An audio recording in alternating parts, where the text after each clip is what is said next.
तेस्रो सचेतनामूलक कार्यक्रम लिएर हामी मर्चवारी गाउँपालिकातर्फ लाग्दैछौँ। रूपन्देही जिल्लाको तल्लो भेग मर्चवारी माई गाउँपालिका, जहाँ रक्तदाताहरू एकदमै न्यून हुने गर्छ। स्वास्थ्य प्रमुख फेकान शाहज्यूको सक्रियतामा मर्चवारी माई गाउँपालिकामा रक्तदान कार्यक्रम तेस्रो पटक भव्य र सभ्य रूपमा सम्पन्न हुँदै आएको। अहिलेसम्म गर्नुभयो यसमा? आठौँ पटक हो सर। आठौँ पटक रक्तदान गर्दै हुनुहुन्छ। मर्चवार क्षेत्रमा रक्तदान गर्दाखेरि साह्रै डराउने बानी थियो र त्यसपछि गएर उहाँहरूलाई रक्तदान सम्बन्धी परामर्श सल्लाह दिँदाखेरि उहाँले बिस्तारै बिस्तारै अब धेरै पहिलाको भन्दा खुलेर आफै म रक्तदान गर्छु भनेर समय समयमा आउन थाल्नुभएको छ। त्यसको लागि तपाईँ यो निमित्तता समूहले समन्वय र सहकार्य गरेर त्यसको लागि पनि उहाँलाई धन्यवाद दिन चाहन्छु। ल धन्यवाद छ, विशेष धन्यवाद यहाँलाई पनि छ। जुन हिसाब दिनुहोस् न।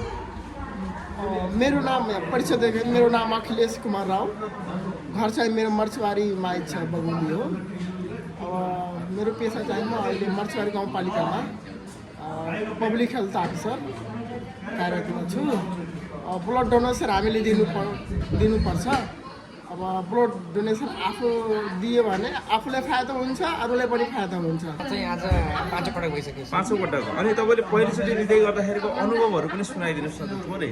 अनुभवको पहिलो पटक दिँदाखेरि चाहिँ अलिकति डर लागिरहेको थियो, तर यस्तै अब रगत दिँदै गयो भने आफू पनि स्वास्थ्य लाग्यो भने महसुस भयो। आफू पनि स्वास्थ्य हो नि, कसैको पनि जीवन बचाउन सक्ने। सबभन्दा आफूभन्दा राम्रो भनेको अरूको जीवन पनि बचाउनु छ भन्दा महत्त्वपूर्ण हामीले मानव जीवनमा पाइसकेपछि अरूको जीवन पनि बचाएको पनि महत्त्वपूर्ण कुरा हो भनेर सोचको हिसाबले त्यही भएर एउटा दान गर्नुपर्छ भनेर कुरा महत्त्वपूर्ण गर्छु। नाम विजय प्रजापति हो। मेरो अहिले आज पाँचौँ पटक भयो रक्तदान गर्दाखेरि। पहिलो पटक पनि गर्दाखेरि अनि अहिले गर्दाखेरि धेरै अन्तर पाइएन, नर्मल जस्तै लाग्यो। नर्मल जस्तो लाग्यो। एकदम नमस्ते म्याडम है। हाम्रो म्याडमले आज पहिलोचोटि रक्तदान गर्दै हुनुहुन्छ। हाम्रो यस मर्चवारी गाउँपालिकाको अध्यक्षज्यूको श्रीमती धर्मपत्नीज्यू हुनुहुन्छ। उहाँले आज पहिलोचोटि रक्तदान गर्नुभएको छ। हाम्रो सरले पनि पहिलाको पालो चाहिँ रक्तदान गरिसक्नु भएको छ। थोरै यहाँको अनुभव पनि सेयर गरिदिनुहोस्। अनि आज चाहिँ यसरी चाहिँ उहाँले आफ्नो श्रीमतीलाई पनि रक्तदान गर्न चाहिँ प्रेरित गरेर चाहिँ पहिलोचोटि गराउँदै हुनुहुन्छ। थोरै सेयर गरिदिनुहोस् न केही कुराहरू सरले। त्यसमा के रहेछ, हामी हेर्दाखेरि ब्लडको लागि एकदम समस्या छ। सबै माग्ने मात्रै हो, दिने त्यस्तो छैनन्। त्यसै कारण मैले आफ्नो श्रीमतीलाई पनि लगाएको छु।